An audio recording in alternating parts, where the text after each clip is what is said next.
जय हिंद। नमस्कार दोस्तों, मैं आप सबों का स्वागत करता हूं आपके अपने यूट्यूब चैनल जय मां शारदे यूट्यूब चैनल इस कोचिंग सेंटर में। दोस्तों, आज मैं आप सबों के लिए बीए के एक प्रश्न लेकर आया हूं, जिस प्रश्न का जो मेरा टॉपिक है, मेरा टॉपिक होने वाला है कबीरपंथी।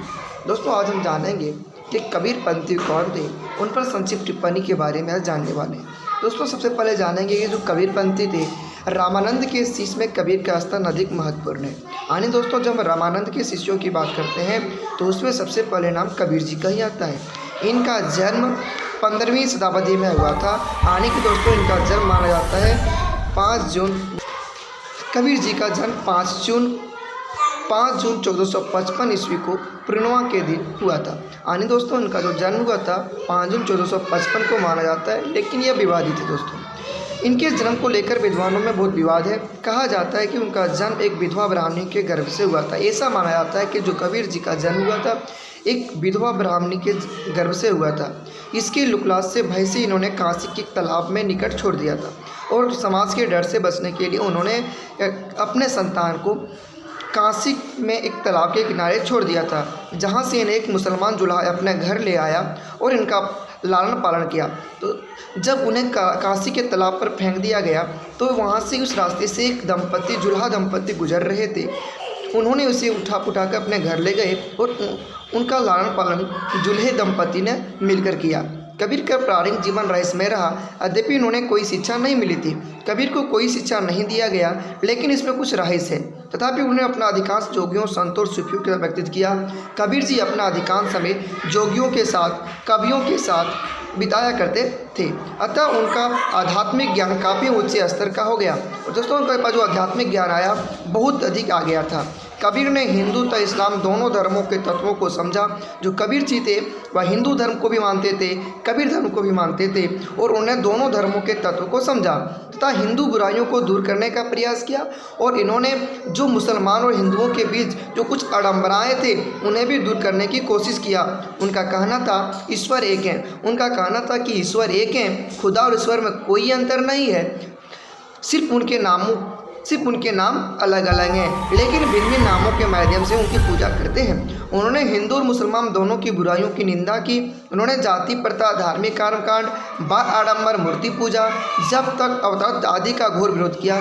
कबीरदास जी ने जो हिंदुओं में मूर्ति पूजा होती है, जाप होता है, धार्मिक कर्मकांड होता है, मुसलमानों में कुछ भी किसी प्रकार की कुछ कर्ज क्रियाएँ होती है, उन सबों का उन्होंने घोर विरोध किया। वे एक ही ईश्वर में विश्वास करते थे। वे मानते थे कि ईश्वर एक है, सिर्फ उसका नाम अलग अलग है। और कबीर जी एक ही ईश्वर पर विश्वास करते थे और निराकार निर्गुण ब्रह्म के उपासक थे। जो कबीर जी थे वह निर्गुण ब्रह्म के उपासक थे। उनका विश्वास था कि ईश्वर की प्राप्ति के लिए विशुद्ध प्रेम, पवित्रता और निर्मल हृदय की आवश्यकता है। वे मानते थे, कबीर जी मानते थे कि ईश्वर की प्राप्ति के लिए हमको अगर ईश्वर की भक्ति करना है तो अपने दिल को साफ रखना होगा, दूसरों की दया करना होगा, किसी से घृणा नहीं करनी चाहिए।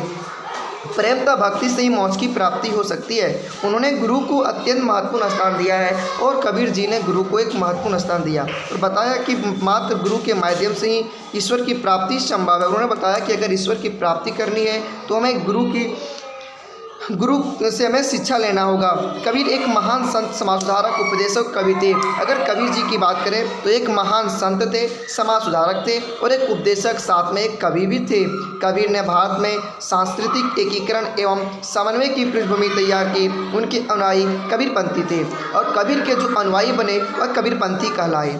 कबीर के अनेक शिष्य हुए जिन्होंने उनका संदेश देश के विभिन्न भागों में दूर दूर तक फैलाया। कबीर के अनेक शिष्य हुए और उनके मैसेज को, उनकी संदेश को भारत के कोने कोने तक पहुंचाने का काम किया। उन लोगों ने भिन्न भिन्न स्थानों ने अपनी 12 शाखाएं स्थापित की, जिनमें कुछ तो नामात्र की थी, जबकि कुछ एन से महत्वपूर्ण धार्मिक उपपंथ बनाए।